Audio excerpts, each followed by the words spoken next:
World War I has often been described as inhumane, and rightly so.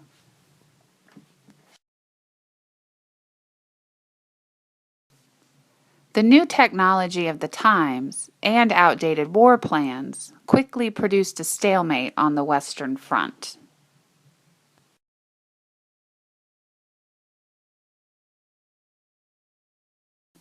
This deadlock would lead to an obscene loss of life and a war none of the belligerent nations had planned for. It was quite clear by the end of 1914 that there would be no decisive victory, and the war ground to a halt. The nations literally dug in for the long haul, which resulted in the trench systems that ran the breadth of the Western Front. Trench warfare became synonymous with World War I, and it was a miserable existence suffered by millions of men on both sides.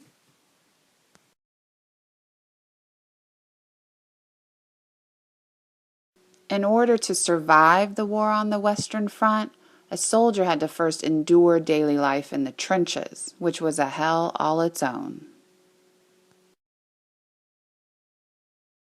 This torment was best captured by the men who were there and who put unspeakable thoughts to paper. Their words provide a glimpse into the sad reality of the Great War, and even after 100 years, their poetry still lives on. When there ain't no girl to kiss you and the postman seems to miss you and the fags have skipped an issue, carry on. When you've got an empty belly and the bully's rotten smelly and you're shivering like jelly, carry on. When the Boche has done your chumming and the sergeant's done the rumming and there ain't no rations coming, carry on. When the world is red and reeking and the shrapnel shells are shrieking and your blood is slowly leaking, carry on. When the bloody battered trenches are like bloody butchers' benches and the air is thick with stenches, carry on. Carry on, though your pals are pale and wan, and the hope of life is gone, carry on. For to do more than you can is to be a British man, not a rotten also ran, carry on.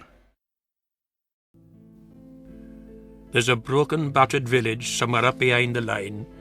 There's a dugout and a bunk there that I used to say were mine. I remember how I reached them, dripping wet and all forlorn, in the dim and dreary twilight of a weeping summer dawn. All that week I'd buried brothers, in one bitter battle slain. In one grave I laid 200, God, what sorrow and what rain. And that night I'd been in trenches seeking out the sodden dead, and just dropping them in shell holes, where the service swiftly said. For the bullets rattled round me, but I couldn't leave them there, water soaked in flooded shell holes, reft of common Christian prayer. So I crawled round on my belly, and I listened to the roar of the guns that hammered fitful like big breakers on the shore. Then there spoke a dripping sergeant, when the time was growing late. Would you please to bury this one, 'cause he used to be my mate? So we groped our way in darkness to a body lying there, just a blacker lump of blackness with a red blotch on his hair. Though we turned him gently over, yet I still can hear the thud as the body fell face forward and then settled in the mud. We went down on our faces, and I said the service through, from I am the resurrection to the last great adieu. We stood up to give the blessing and commend him to the Lord, when a sudden light shot soaring, silver swift and like a sword.